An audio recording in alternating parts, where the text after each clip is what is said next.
Oke, terima kasih untuk teman-teman semuanya. Selamat siang. Kita bersama-sama akan melaksanakan renungan Advent untuk pertemuan yang ketiga ini. Pertemuan yang ketiga ini kita diajak bersama-sama untuk merenungkan dan juga berbagi pengalaman, di mana kita dituntut, kita diajak bersama-sama dalam keluarga kita masing-masing.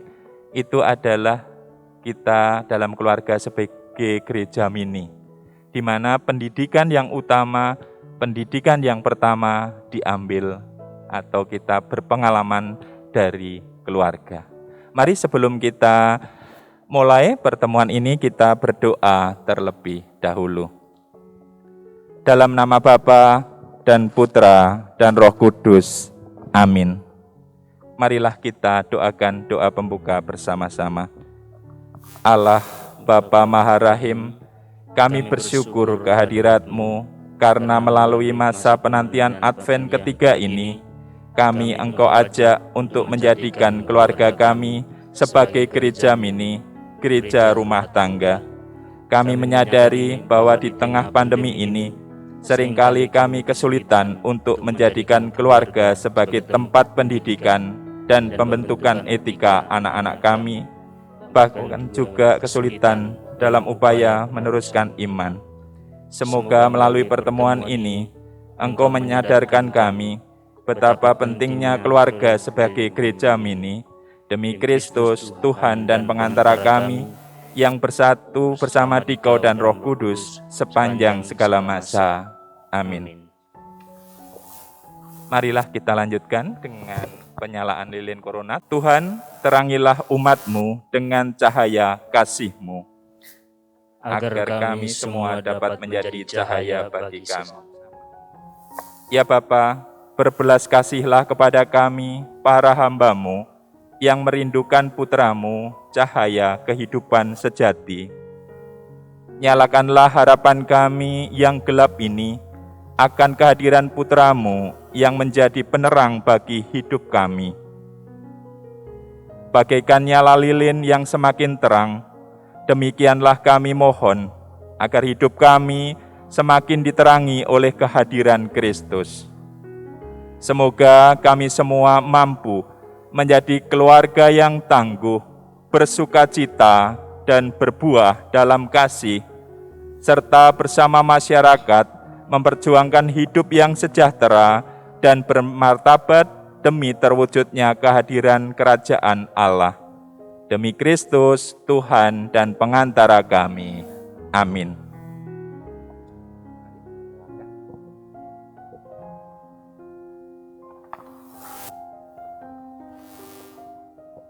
Mari kita mendengarkan bacaan Injil. Semoga Tuhan beserta kita, sekarang dan selama-lamanya. Inilah Injil suci menurut Santo Lukas. Dimuliakanlah Tuhan. Orang banyak bertanya kepadanya, "Jika demikian, apakah yang harus kami perbuat?" Jawabnya, "Barang siapa mempunyai 2 helai baju, hendaklah ia membaginya dengan yang tidak punya. Dan barang siapa mempunyai makanan, hendaklah ia berbuat juga demikian." Ada datang juga pemungut-pemungut cukai untuk dibaptis, dan mereka bertanya kepadanya, "Guru, apakah yang harus kami perbuat?" Jawabnya, "Jangan menagih lebih banyak daripada yang telah ditentukan bagimu." Dan prajurit-prajurit bertanya juga kepadanya, "Dan kami apakah yang harus kami perbuat?" Jawab Yohanes kepada mereka, "Jangan merampas dan jangan memeras, dan cukupkanlah dirimu dengan gajimu." Tetapi karena orang banyak sedang menanti dan berharap, dan semua bertanya dalam hatinya tentang Yohanes, kalau ia adalah Mesias. Yohanes menjawab dan berkata kepada semua orang itu, "Aku membaptis kamu dengan air, tetapi yang lebih berkuasa daripadaku akan datang dan membuka tali kasutnya pun aku tidak layak. Ia akan membaptis kamu dengan Roh Kudus dan dengan api. Alat penampi sudah di tangannya untuk membersihkan tempat pengirikannya dan untuk mengumpulkan gandumnya ke dalam lambungnya. Tetapi debu jerami itu akan dibakarnya dalam api yang tidak terpadamkan. Dengan banyak nasihat lain, Yohanes memberitakan Injil kepada orang banyak. Akan tetapi, setelah ia menegur Raja wilayah Herodes karena peristiwa Herodias, istri saudaranya, dan karena setelah kejahatan lain yang dilakukannya, raja itu menambah kejahatannya dengan memasukkan Yohanes ke dalam penjara. Demikianlah Injil Tuhan. Terpujilah Kristus. Teman-teman semua, baru saja kita mendengarkan bacaan Injil di mana Yohanes Pembaptis mempersiapkan kedatangan Tuhan. Dan juga kita tadi sesuai tema pertemuan yang ketiga ini, yaitu kita dalam gereja diajak bersama-sama sebagai gereja mini. Lah coba yuk kita sharing pengalaman dalam kehidupan sehari-hari kita. Kita ingat aktivitas kita dalam keluarga, ya. Terutama di dalam masa pandemi ini, apa yuk yang kita bisa ambil hikmahnya, ya. Mungkin sebelumnya, saya mulai dari saya supaya nanti kita bersama-sama ya, kita nanti gantian ya. Oke, pertama dari saya dalam keluarga, dalam pandemi ini, di masa pandemi ini benar-benar istilahnya kami satu keluarga itu semakin bersatu. Kenapa? Karena aktivitas kami dibatasi. Biasanya saya sebagai kepala rumah tangga, sebagai bapak ada aktivitas di masyarakat. Tetangga RT RW, aktivitas dan juga di aktivitas gereja agak dikurangi, dan ternyata selama pandemi ini juga istri saya biasanya ada kegiatan mungkin aktivitas kantor tambahan di sore atau pertemuan apa di malam itu juga dibatasi. Kegiatan aktivitas sosial juga dibatasi sehingga banyak aktivitas dilakukan dalam keluarga. Pengalaman kemarin ini, di bulan ini, terutama yang bulan Maria, bulan Mei dan juga Oktober, itu kami bisa mengadakan doa rosario secara penuh.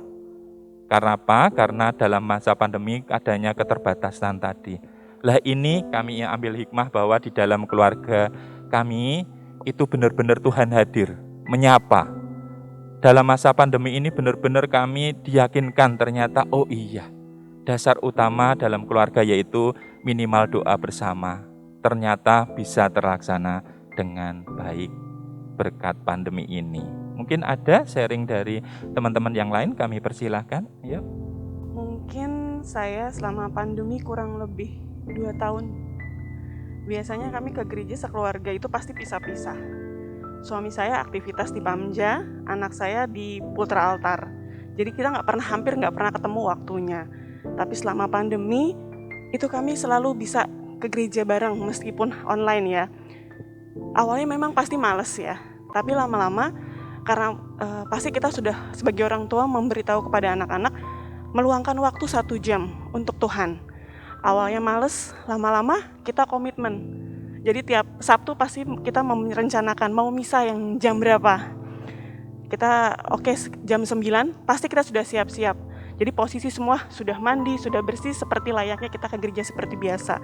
Jadi dengan kita terbiasa lama-lama akhirnya kita sudah terbiasa misa online, kusuk, mengerti kehadiran Tuhan meskipun lewat misa online saja. Terima kasih. Mungkin ada yang lain yuk. Monggo.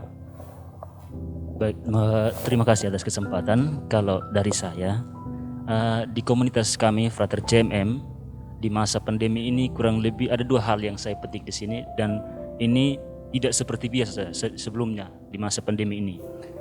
Yang pertama, sebelum masa pandemi kami itu berdoa itu bisa seringkali itu masing-masing, kadang juga masing-masing, dan kebersamaan itu bisa dikatakan jarang.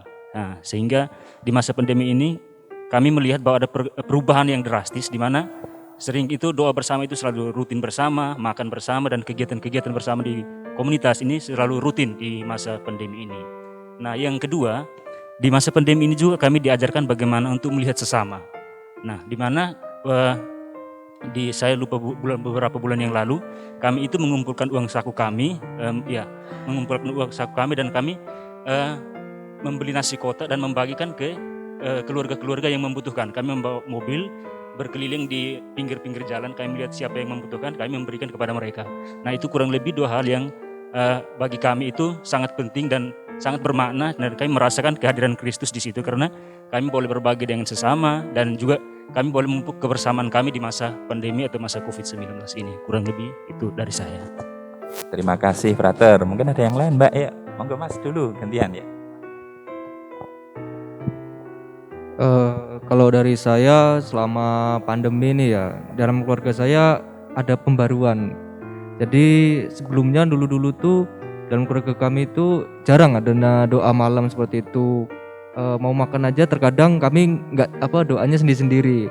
Nah, karena pandemi ini akhirnya kami yang jauh-jauh nih anaknya pulang ke rumah, dan akhirnya selama pandemi itu kami mulai berdoa bersama. Ya, sebelum tidur, sebelum makan, dan berbagai macam kegiatan lainnya kami sering doa bersama. Seperti itu. Oke, terima kasih. Ada yang lain? Sebelum pandemi ini keluarga kami itu jarang berdoa ya. Setelah pandemi ini tuh kami selalu berdoa. Contohnya kayak kemarin waktu bulan arwah itu kami selalu setelah malaikat Tuhan kami selalu berdoa untuk arwah gitu. Untuk kalau misalnya kita nggak bisa ikut misa offline, kita juga ikut misa online gitu. Ya, terima kasih ya kebersamaan dalam keluarga. Ada yang lain dari ya Mas ya? Baik, kalau dari saya lebih ke keluarga sih. Jadi dulu itu sebelum adanya pandemi, keluarga saya itu jarang ke gereja, terutama ayah, dikarenakan ya mungkin banyak alasan dan sebagainya. Namun setelah pandemi saat ini, di keluarga kami itu sering misa online bareng. Jadi karena pandemi ini, keluarga kami lebih disatukan lagi, lebih diakrabkan lagi dalam kegiatan menggereja, terutama di misa setiap minggu. Ya, terima kasih. Yang lain Mbak, mari. Oke, kalau saya selama pandemi ini kan misa hanya bisa online. Hanya bisa online. Nah, begitu ada kegiatan-kegiatan yang kami kadang-kadang nggak bisa untuk misa bareng secara online. Belakangan ini gereja kan sudah membuka kembali untuk misa offline. Dari keluarga mengajak untuk ayo kita bersama-sama, kan merindukan misa, kita bersama-sama datang ke gereja untuk misa offline atau juga mengikuti kegiatan-kegiatan gereja seperti lektor atau OMK dan lain-lain. Oke, terima kasih. Ini benar. Kita ternyata kalau kita sadari dalam masa pandemi ini sesuai dengan tema yang ketiga di Advent ini, yaitu kita di dalam keluarga itu sebagai gereja mini, ya toh. Karena kita benar-benar kita sering berdoa bersama, bahkan ada hal-hal apapun sering dimusyawarahkan bersama. Jadi benar-benar kita diajak, inilah gereja, inilah pendidikan iman kita, pendidikan hal-hal lain juga kita mulai dari keluarga kita masing-masing ya. Oke, untuk itu marilah kita akhiri pertemuan ini dengan berdoa penutup secara bersama-sama yuk. Bapa yang Maha Agung dan Pengampun, saat ini kami percaya Engkau berjalan bersama kami di tengah pandemi yang masih mendera ini dengan memberikan kesadaran pertobatan untuk menjadikan kembali keluarga kami sebagai rumah, pendidik, nabi, perlindungan, raja, dan pengudusan imam bagi anak-anak kami. Semoga melalui pertemuan ini, kami keluarga-keluarga semakin dimampukan gereja kami, gereja rumah tangga, sekaligus menjadi ragi evangelisasi di masyarakat kami. Mengangkat doa ini kepadamu ya Bapa, dan percaya pada belas kasih-Mu yang tak terbatas demi Kristus, Tuhan dan pengantara kami. Amin. Marilah kita akhiri dengan berkat penutup. Kita mohon berkat kepada Tuhan. Semoga Tuhan beserta kita sekarang dan selama-lamanya. Semoga kita semua, aktivitas kita sehari-hari, pekerjaan kita sehari-hari, semuanya dan keluarga kita masing-masing diberkati dan dianugerahi oleh berkat Allah yang Maha Kuasa dalam nama Bapa dan Putra dan Roh Kudus. Amin. Terima kasih, kita sudah bersama-sama melaksanakan pertemuan Advent yang ketiga ini. Semoga bermanfaat bagi kita dan juga bagi anggota keluarga kita masing-masing. Terima kasih.